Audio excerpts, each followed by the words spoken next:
We are trying to be Christian without God. We're trying to overthrow the spirit of heaviness without God. And we're trying to advance in our careers without God. When purpose is misunderstood, abuse is inevitable. In other words, you will always, intentionally or unintentionally, mismanage what you misunderstand. This is why the enemy aggressively attempts to get us as believers to operate in ignorance. And I want us to be okay with the utilization of the term ignorance to describe certain areas of our life, because in one area or another, we all ignorant. It's been used in culture in a condescending way. But the truth of the matter is, it is used in a condescending way because people conflate ignorance and intelligence. Intelligence deals with your capacity to comprehend a thing. Ignorance is simply dealing with the information you have or have not been exposed to. So just because I'm uninformed, don't mean I'm unintelligent. It just means once you give me the right information, I'm going to get a revelation that's going to cause a revolution in my life. I'm not dumb, I just don't know everything about everything. Are you hearing what I'm saying now? And so the enemy understands this, and so he aggressively attempts to get us to stay in states where we are either uninformed, because that's one type of ignorance, or misinformed. That's another type of ignorance. And the misinformed is more dangerous than the uninformed, because at least when you're uninformed, you know you're ignorant. When we are misinformed, we ignorant and arrogant. Arrogant about what we're misinformed on. Some people will argue you under a table, and they just as wrong can be. It's like, how you this confident and this wrong?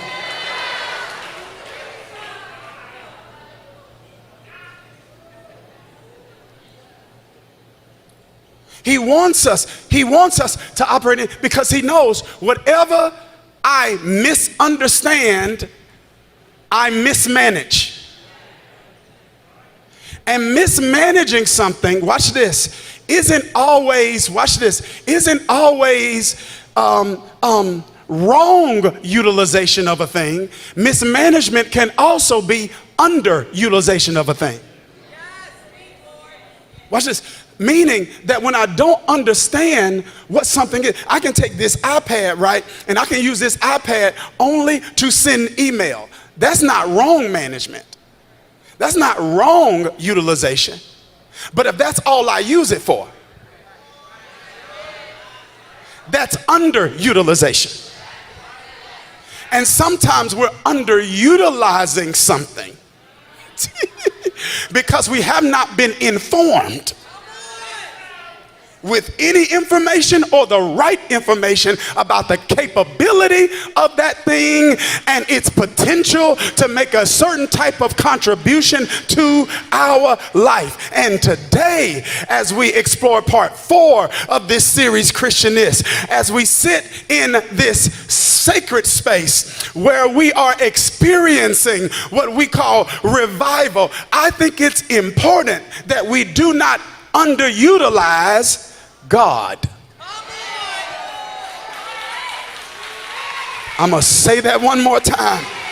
We are trying to be Christian without God. We're trying to overthrow the spirit of heaviness without God. And we're trying to advance in our careers without God. And you're trying to stay married without God. You're trying to choose the right person, not knowing that wolves come in sheep clothing, not knowing that you can meet people one way in one season, but life changes people in ways you cannot predict. And I don't care how solid somebody is, if you are with somebody long term, you're going to hit a season where you wake up to a stranger.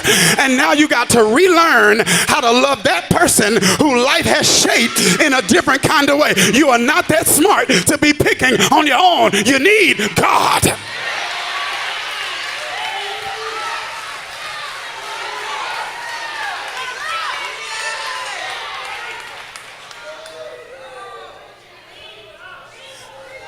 And it is easy to hear something like this, and because you recognize the importance of God cognitively, you can assume you're practicing it experientially. So I could say, hey, do you know you can't do this? You can't have level 3 without God. Cognitively, people would say yes. But experientially, would I say, are you living that way? Is there a childlike dependence? Is there a resilient reliability? Is there a passionate pursuit of him? Because you seek what you need. I guess I need to say that again. I said you seek what you need. If you lose your keys and you need to get somewhere, you will turn your house upside down trying to find those car keys. I got to get to work, and I don't care if I have to unmake my bed. If I just made it up, I don't care if I got to unmake my bed. I don't care if I got to turn cushions in the couch over. I don't care if I got to open every drawer in every cabinet. When I'm looking for something I need, I seek it until I find it. Did you hear what I said? And God requires the seek, because the seek is what notifies you and reminds you of the need. So he said, I'm not making you seek because I want to be hard to find. I'm making you seek because you need to seek, so you can be reminded of how much you need me. Because you're trying to drive without keys.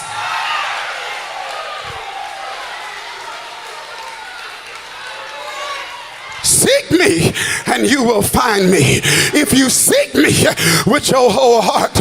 And I came today with my heart burdened from the Holy Spirit to put the seek back in you, because some of you got swag but you lost your seek, and you're smart but you lost your seek, and you're savvy but you lost your seek, and you see some success but you lost your seek.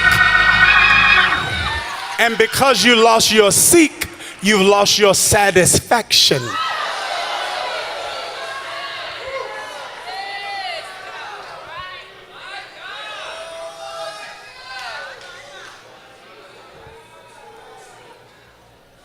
He said, I'm the only one that give you real satisfaction. Yeah, he says, when I told you I'm gonna make your cup run over, I'm talking about me.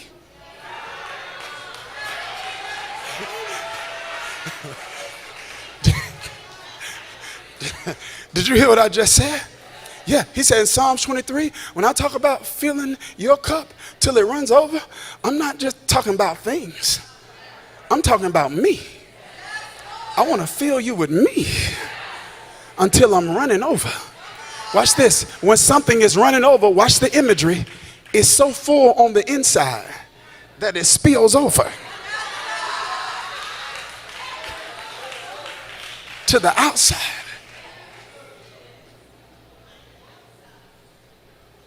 I want you to catch this. It is possible to be a functional atheist.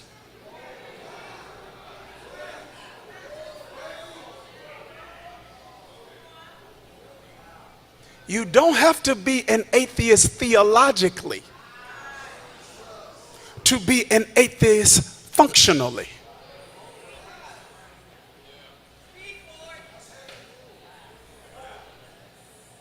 When there's talk of hustle and grind and no talk of God, that is functional atheism. Because somebody forgot to tell you, I don't care how much you till the ground, and I don't care how much seed you plant. It's one thing you can't do. You can't make it rain. And if you're going to see a harvest, and if you're going to see fruit from any effort in your life, I don't care how you market, I don't care how you brand, I don't care how you perfect your skill, God's got to do something somewhere to open a door for you. It is functional atheism.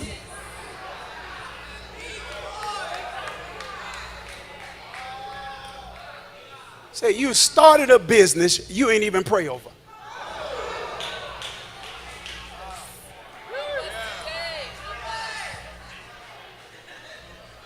Say you birthed something you're not even protecting and covering in prayer.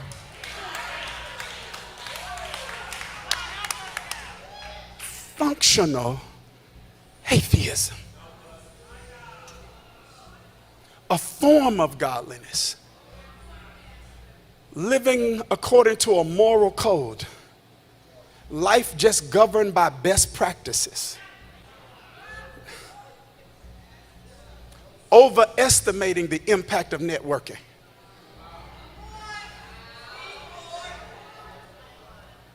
You can get in the room, but you can't make them like you. Did you hear what I just said? I said, I don't care how many rooms you get in. You can get in a room, but you can't make them like you. It takes God to move on the heart of somebody to make them use their influence and their assets in order to help you.